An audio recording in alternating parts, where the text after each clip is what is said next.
प्रत्येक व्यक्ति अपने जीवन में कुछ लक्ष्यों को निर्धारित करता है, जिससे वह अपनी योग्यता और अपनी प्रगति की परख करता है।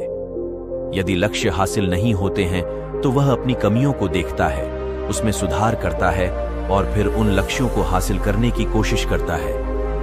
कई लोग अपने लिए लक्ष्यों को निर्धारित करते हैं और उसको पाने के लिए रणनीति भी बनाते हैं, लेकिन वे असफल होते हैं। जागरण अध्यात्म में आज हम भगवान बुद्ध से जुड़ी एक प्रेरक घटना के बारे में बता रहे हैं, जिसमें आपके लिए एक संदेश है। भगवान बुद्ध को जब ज्ञान की प्राप्ति हो गई तो फिर वे संसार को उस ज्ञान से आलोकित करने निकल पड़े। भगवान बुद्ध किसी गांव में जीवन के विभिन्न आयामों पर प्रतिदिन व्याख्यान देते।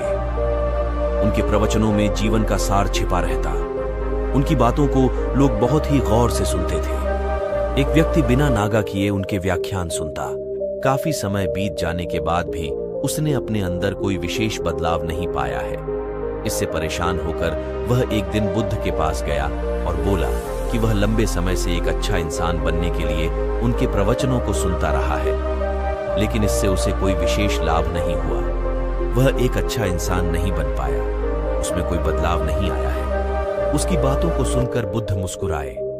उन्होंने उसके सामने उसके गांव का नाम, वहां तक की दूरी, वह वहां कैसे जाता है आदि जैसे प्रश्नों की झड़ी लगा दी। जब बुद्ध ने उससे कहा कि क्या वह यहां से बैठे बैठे अपने गांव पहुंच जाएगा, तो वह झुंझला गया। उसने कहा कि ऐसा तो बिल्कुल भी संभव नहीं, उसे वहां तक पहुंचने के लिए पैदल चलकर जाना ही होगा।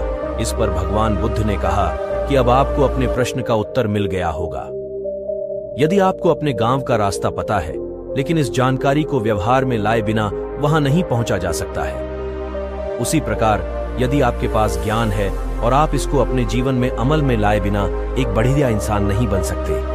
ज्ञान को अपने व्यवहार में लाना आवश्यक है। इसके लिए आपको दृढ़ निश्चय के साथ निरंतर प्रयास करना होगा। दोस्तों, आज की यह कहानी आपको कैसी लगी और इस कहानी से आपको और क्या सीखने को मिला, कृपया यह भी हमें कमेंट करके बताएं। साथ ही अगर आपको ये कहानी पसंद आई और ये आपके लिए उपयोगी लगी, तो इसे अपने दोस्तों के साथ जरूर शेयर करें।